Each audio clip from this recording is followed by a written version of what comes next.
2024 সালের আরও একটি অত্যন্ত গুরুত্বপূর্ণ খবর সেটা হচ্ছে টানা 4বার চ্যাম্পিয়ন হয়ে ইতিহাস ম্যান সিটির সেই সংক্রান্ত খবর, অর্থাৎ ইংলিশ প্রিমিয়ার লিগ জয়ের খবর। প্রতিবেদনটি আনন্দবাজারে প্রকাশিত হয়েছিল। সেখান থেকে আমি একটু আপনাদের পড়ে শোনাচ্ছি। কারেন্ট অ্যাফেয়ার্সের জন্য এটি কিন্তু অত্যন্ত গুরুত্বপূর্ণ। অপ্রতিরোধ্য ম্যানচেস্টার সিটি ওয়েস্ট হ্যাম ইউনাইটেডকে 3-1 গোলে চূর্ণ করে আর্লিং হ্যালান্ডরা কিন্তু ইংল্যান্ডের প্রথম ক্লাব হিসেবে টানা 4বার ইংলিশ প্রিমিয়ার লিগ জিতে ইতিহাস গড়লেন।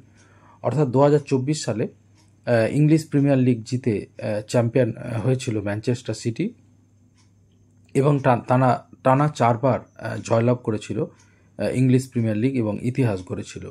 নেপথ্যে ছিল ভিল ফোডেনের জোড়া গোল। রুদ্ধশ্বাস ম্যাচে এভারটনকে 2-1 গোলে হারিয়েও ইংল্যান্ড সেরা হওয়ার স্বপ্ন আরও একবার ভঙ্গ হয়েছে আর্সেনালের। ম্যান সিটির অর্থাৎ ম্যানচেস্টার সিটির টানা 4বার ইপিএল জয়ের পথে এবারে মূলত লড়াই ছিল আর্সেনালের সঙ্গে। রবিবারের দ্বৈরথের আগে 37 ম্যাচে 88 পয়েন্ট নিয়ে টেবিলের শীর্ষস্থানে ছিল পেপ গুয়ার্দিওলার দল। সমসংখ্যক ম্যাচ খেলে দ্বিতীয় স্থানে থাকা আর্সেনালের সংগ্রহে ছিল 86 পয়েন্ট। চ্যাম্পিয়ন হওয়ার জন্য ওয়েস্ট হ্যামকে হারাতেই হতো ম্যান সিটিকে, কারণ হারলে বা ড্র করলে কিন্তু খেতাব জিতত গোল পার্থক্যে থাকা আর্সেনাল। তাই তারা ওয়েস্ট হ্যামকে কিন্তু পরাজিত করে এবং তারা ইংলিশ প্রিমিয়ার লিগ কিন্তু চ্যাম্পিয়ন হয়।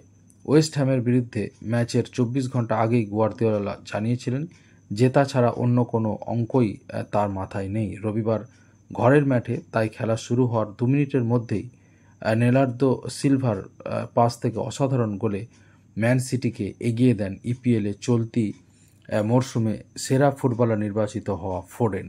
18 মিনিটে তিনি 2-0 এগিয়ে দেন ম্যান সিটিকে। অর্থাৎ বুঝতেই পারছেন ফোডেন কি অত্যন্ত অসাধারণ খেলেছেন এই ম্যাচে। এবং শেষমেশ তারা কিন্তু 3-1 ব্যবধানে কিন্তু ওয়েস্ট হ্যামকে হারিয়ে দেয় ম্যানচেস্টার সিটি এবং তারা কিন্তু ইংলিশ প্রিমিয়ার লিগ চ্যাম্পিয়ন হয় এবং প্রথমবার কোনো ইংল্যান্ডের ক্লাব হিসাবে কিন্তু ইংলিশ প্রিমিয়ার লিগ চ্যাম্পিয়ন হলো টানা 4বার ম্যানচেস্টার সিটি। একসময় ম্যানচেস্টার ইউনাইটেডের এই ধরনের পারফর্ম আমরা দেখেছি, আপনারাও জানেন। এখন কিন্তু ম্যানচেস্টার সিটি সেই অসাধারণ পারফর্ম করছে। 38 ম্যাচে 91 পয়েন্ট নিয়ে ইপিএল চ্যাম্পিয়ন হলো ম্যানচেস্টার সিটি।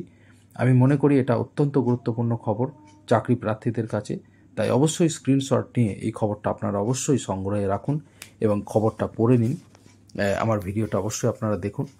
চ্যাম্পিয়ন্স হলো Manchester City, English Premier League জয়, এটা কিন্তু অত্যন্ত তাৎপর্যপূর্ণ একটি খবর।